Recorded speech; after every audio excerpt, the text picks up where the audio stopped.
ایسے پہلو جب آتے ہیں، اور میں یہاں آپ کی وہ روایت اور حدیث بھی آپ کو سنا دیتا ہوں جس میں کچھ خواتین نے آپ کے سامنے ذکر کیا، یا رسول اللہ چھوٹے چھوٹے بچے ہمارے فوت ہو گئے، تو آپ نے فرمایا کہ اللہ کریم ان کو تمہارے لیے ذریعہ شفاعت بنائے گا۔ آپ جب جنازے پڑھتے ہیں بچوں کے تو اس میں باقاعدہ دعا کہ اللہ کریم اس بچے کو ہمارے لیے ذخیرہ بنا، اے اللہ اس کو لیے آگے جا کر انتظام کرنے والا بنا، اے اللہ اس کو ہمارے حق میں شفیع بنا اور اس کی شفاعت کو ہمارے حق میں قبول فرما۔ یہ بچے اور بچیوں کی جو دعا پڑھتے ہیں نا آپ جنازہ میں، اس کا یہ ترجمہ ہے۔ اس سے آپ کو ایک اور سمجھ بھی آ جانی چاہیے کہ یہ کہنا کہ کوئی شفاعت نہیں کر سکتا، غلط بات۔ یعنی ہم ہر جنازے میں اگر کوئی شفاعت کر ہی نہیں سکتا تو اپنے بچوں کے لیے کیوں دعا کرتے ہیں کہ اللہ کریم اس کو ہمارے حق میں شفیع بنا۔ جب بچے بچیاں فوت ہونے والے وہ اپنے والدین کے لیے ذریعہ شفاعت بنیں گے تو پھر کیا درجہ ہوگا رسول پاک صلی اللہ علیہ وسلم کا۔ تو جب بچیوں کا ذکر آیا، چھوٹے بچوں کے فوت ہونے کا ذکر آیا، تو آپ نے واضح کیا، فرمایا کہ بخشش کا ذریعہ بنے۔ بعض روایات میں سیدہ عائشہ کا نام ہے، بعض میں صرف خاتون کا ذکر ہے۔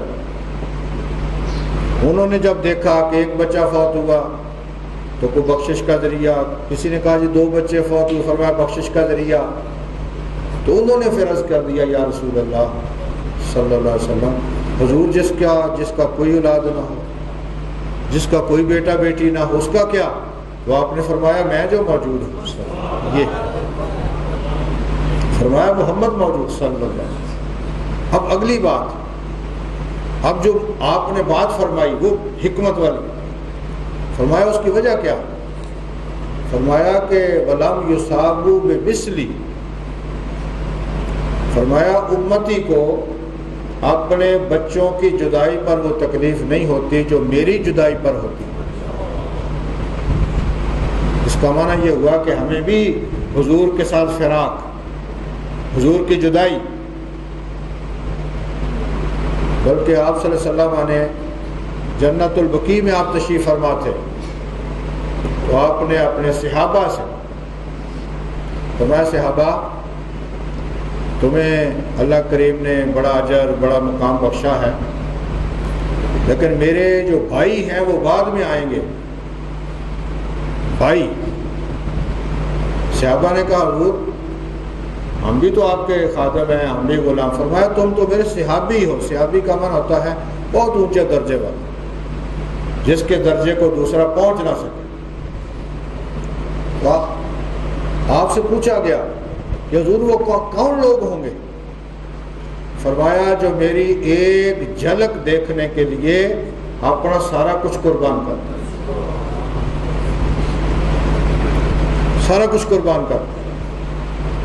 اور فرمایا وہ تمہارے بعد آئیں گے، اور واقعتاً آج بھی قیامت تک ایسے ایسے لوگ اس دنیا میں آتے ہیں جو سرور عالم سے اتنی عقیدت، اتنی محبت، اتنی سرشاری ان کے ذہن میں ہوتی ہے کہ وہ واقعتاً قربان کر دیتے ہیں۔ اور آپ نے صحابہ کو کہا ایسے لوگوں کو میرا سلام پہنچانا۔ حضرت سیدنا اویس کرنی کا پڑھیں، اس مقام کے بندے ہیں، اور لوگ ہزارہا لوگ۔ وہ سیدہ عائشہ کا بیان ہے رضی اللہ تعالیٰ عنہا کا، کیونکہ ان کے کمرے میں حضور علیہ السلام تشریف فرما تو پہلے انہی کے پاس چابی ہوتی تھی۔ وہ کہتی ہے میں نے ایک خاتون آئی اور اس نے مجھے کہا کہ میں آپ کی زیارت نہیں کر سکی تھی تو میں چاہتی ہوں کہ آپ کے مزار عالی کی زیارت کروں، لہٰذا مجھے اجازت دی جائے۔ تو سیدہ کہتی ہے میں نے دروازہ کھولا اور وہ خاتون آپ کے مزار پہ حاضر ہوئی اور سلام عرض کرتے ہی فوت ہو گئی۔ اور یہ اکا دکا واقعات نہیں، یہ امت کے سینکڑوں ہزاروں لوگوں بن دیکھے. یعنی ایسے بھی ہزاروں لوگ ملیں گے جن نے صرف سنا ہی ہے حضور کا شان، لیکن آپ دیکھیں کہ قیامت تک یہ سلسلہ.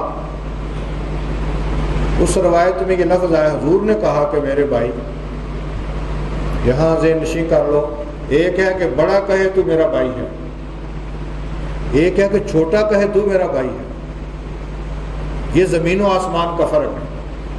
مثلا آپ کا استاد، آپ کا بزرگ، وہ کہتا ہے کہ میں تیرا بھائی ہوں، تو آپ کیا ان کو یہ درجہ دینا شروع کر دیں گے؟ قرآن کریم نے ہمیں ادب سکھایا، کہا ما کان محمد صلی اللہ علیہ وسلم ابا احد من رجالکم ولکن رسول اللہ. لوگوں، میرے نبی کو صرف اپنے والدین کا درجہ نہیں دینا، کیونکہ آپ جانتے ہیں والدین کا رشتہ ٹوٹ جاتا اور رسول کریم کا رشتہ ٹوٹتا نہیں. آپ نے اگرچہ کہا کہ میں لفظ فرق سمجھا کرو، بمنزل والد ہوں، یہ کہا حضور نے. حضور نے یہ نہیں کہا میں والد ہوں، فرمایا بمنزل والد ہوں، جس طرح ایک مربی ہوتا.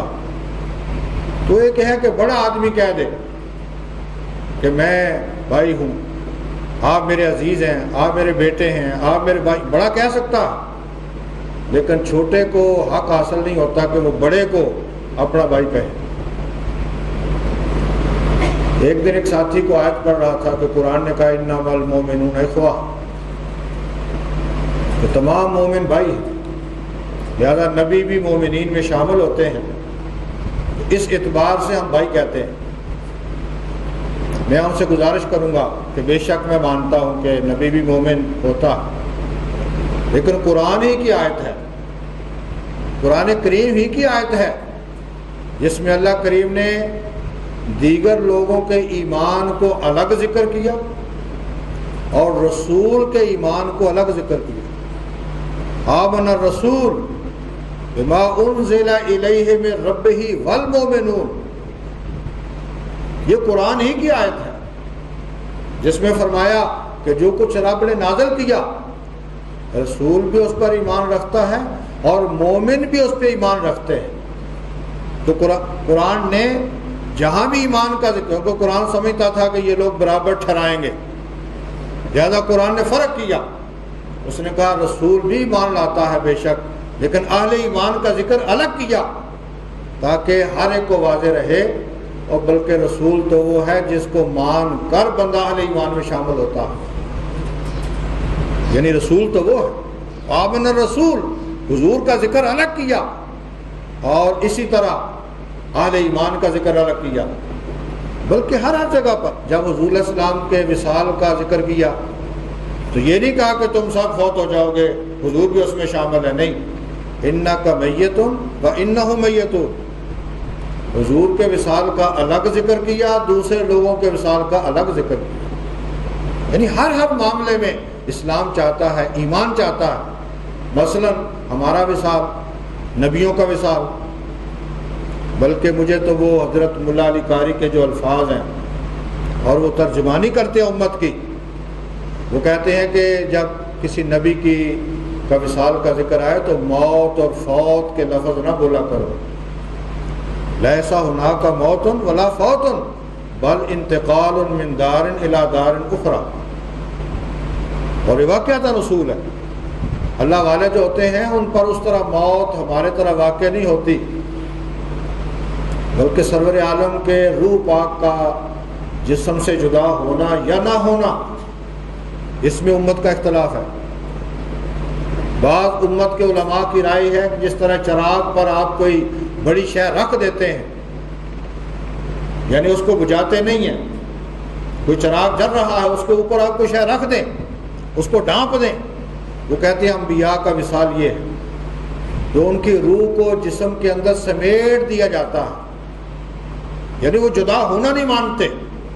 اور چلو اگر کوئی جدا ہونا مانتا بھی ہے تو ایک لمحہ کے لیے، یعنی وہ کہتے ہیں کہ ایک لمحہ، ایک آن، اس کو آپ سیکنڈ سے بھی تعبیر نہیں کر سکتے. وہ وقفہ جو ہے وہ لمحہ وہ اللہ اس کا رسول ہی جانتا. اور ان حقیقتوں سے اگر آپ انبیاء کے موت کے وقت 2-3 نبیوں کا پڑھیں